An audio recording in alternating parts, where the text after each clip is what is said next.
I want you to look at something right now. Think of some major goal you want, or maybe it's one you're already working on and you have experienced a lot of setbacks, a lot of defeats. You've experienced a lot of disappointment. Maybe you've already given up. And maybe you just need a little fire, a little encouragement to get back in the game again. Here's what I want you to look at.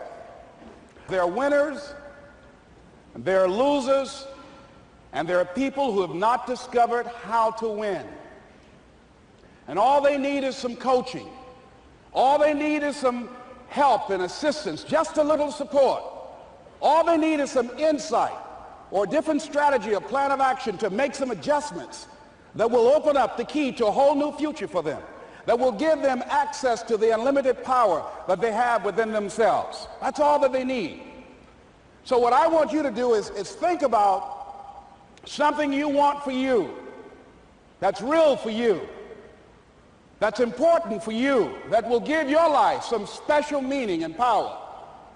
And I don't even want you to say, I can do that. I don't want you to assume that. See, 5 years ago when I started out in this area, I would not have been able to make the mental leap that I would be up to where I am right now. I don't want you to begin to just psych yourself out. No. I want you to be able to say something to yourself that will enable you to maintain a level of integrity with yourself.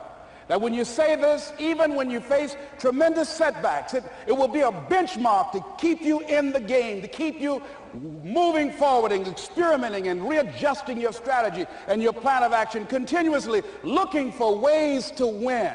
So what is that something?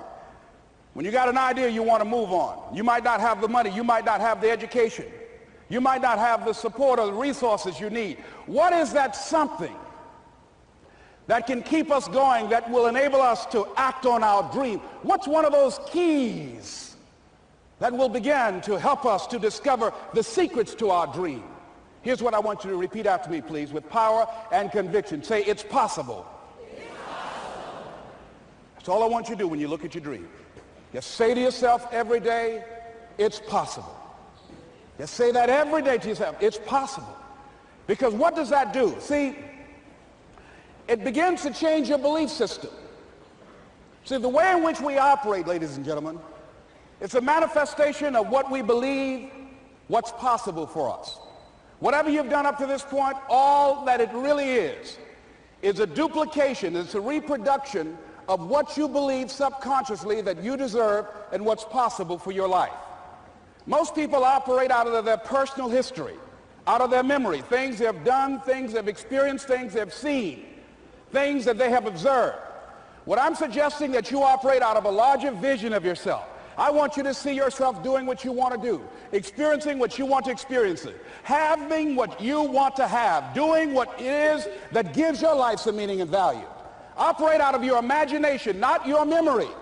Because whenever you look at where you want to go, I'm wanting to warn you, you will have some conversation back here after you go through the data that you've experienced in life saying you can't do it. And so what you want to begin to do is ignore that inner conversation. Well, most people, ladies and gentlemen, when something happens to them, what they do is they begin to believe that that's the way it is. That's the way it's always been. And they can't see the possibility of it being any different. Example, before April 1954, the common belief, the universal belief, because it had been tried again and again and again and people had failed, the belief was that man was not physically capable of breaking the 4-minute barrier, that he could not run a mile in less than 4 minutes. That was the belief on the planet. It had never been done. But here's what happened, ladies and gentlemen. Roger Bannister came along, and he broke the 4-minute barrier. Now here's what's significant about that. Since that time, up to this day, over 20,000 people have done it, including high school kids. What changed? 20,000 people, what changed? Here's what happened when they got on the track. They knew it had been done. And because they knew it had been done, there was a new belief about this barrier. about this goal that was unreachable. And those 20,000 people got in the race believing, knowing in their heart that someone had done it, that it's possible that they could do it. And I'm saying that if you know anybody that had some goal, some dream, something they wanted to do, and they did it, then I'm saying that you know in your heart that if someone has done it, then you can do it. It's possible. And that if someone can make their dream become a reality, that it's possible that you can make your dream become reality. And so as you begin to look at where you want to go, beginning to embrace that, it's possible. I'm blessed and highly favored. I've got a lot going for me. I got some good stuff in me. And it's possible that I can bring my greatness out here in the universe. That I can do what I want to do. It's possible I can write my own book. I can have my own business. I can take the trip and travel around the world. It's possible. I can bounce back from adversity and reinvent my life. It's possible. Regardless of where I am, the things can get better for me. It's possible. I'm thinking about two men right here in Chicago who were fairly successful, similar background, educated. They worked for a corporation for many years, and they were among many people that were laid off. Two guys who were very good friends. One went out looking for a job for several weeks along with the other one, and they faced disappointment and rejection again and again and again. They couldn't find any work, which is the story of many people across this country. One guy stopped. He became discouraged. He stopped going.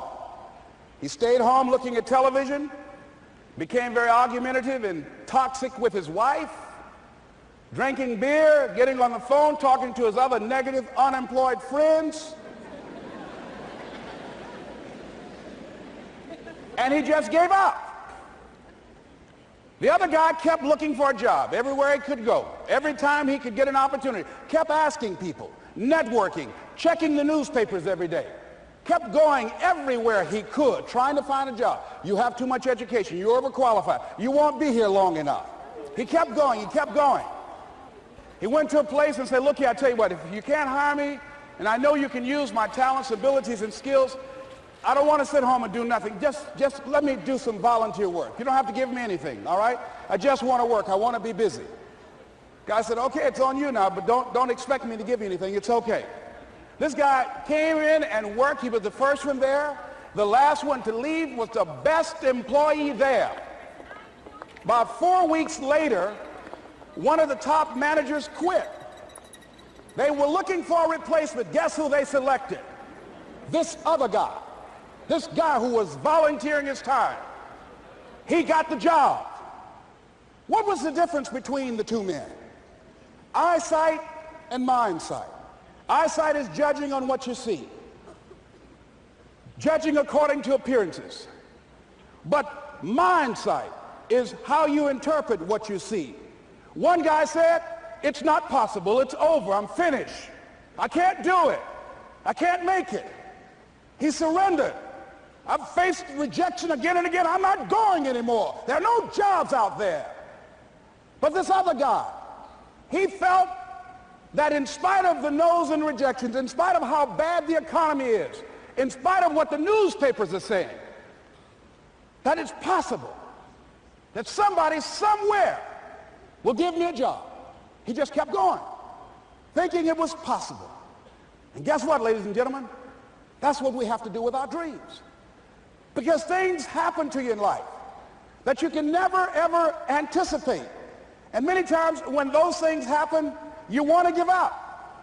I remember when I was in broadcasting, when I was a disc jockey, I became very controversial, not only being a disc jockey, but I felt that radio was something that you not only entertain people with, but you also empower them, you educate them. And I got fired. I didn't just leave, they fired me. That was a shock. I said, wait a minute. They took my microphone. I thought that was who I was. No, ladies and gentlemen, it wasn't. I had to do something else. And I didn't know what else I could do. See, here's what I'm looking at. what are the uses for your life right now that you haven't even reached for yet?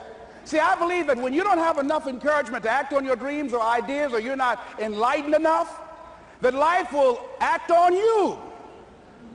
See, life had moved on me and said, Les Brown, you have outgrown this. It's time for you to do something else. Well, I wasn't enlightened enough. I organized some disc jockeys and got my job back. So they had to fire me again. I got fired twice. Here's what I did. I had to think of something else. And so a guy suggested to me, he said, Les, why don't you run for office? I said, man, I've never run for office. I've never known anything about how to operate in the political arena. I've heard encourage people to register to vote and get out to vote, but I don't know anything about politics. He said, well, neither do the people who run for office all the time.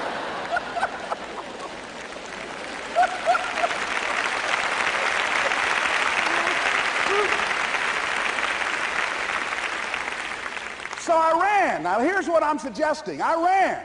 You got to do what you can where you are with what you have. I didn't have any money. I didn't know anything about the political process. I didn't even have any support. But here's what the guy told me. It's possible you could win. That's all I had. I was running against an endorsed candidate. He was an incumbent. He had the newspaper support, all of the leadership in the community, and I was challenging this guy. So I had a saying when I was on radio, stand up for what you believe in because you can fall for anything. And I would go door to door. I have my kids on one side of the street. I would be on the other, and I'd knock on doors. Hello, my name is Les Brown. Tell everybody I'm still standing. They get on the phone. Child, Les Brown was to my house today. You know the boy on the radio with the big mouth? Yeah, they fired him, honey. Say he's still standing. See, I'm saying just keep moving. Don't start feeling sorry for yourself. Don't spend time blaming and talking about what happened to you. See, whatever you talk about, that's what you multiply and expand in your life experience. So don't talk about stuff unless you want it to keep on happening to you, all right? So I got in that kind of action.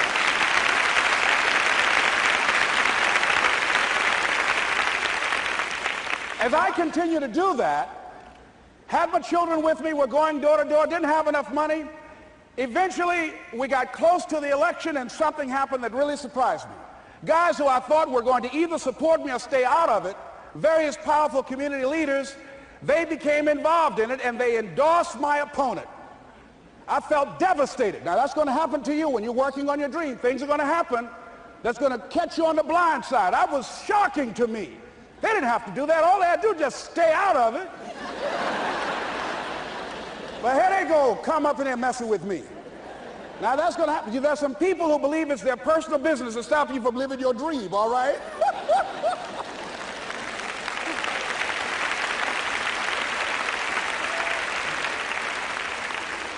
But I didn't deal with that. You want to make your dream come true, you got to stay focused. Some people rather get even than get ahead. Stay focused on where you want to go.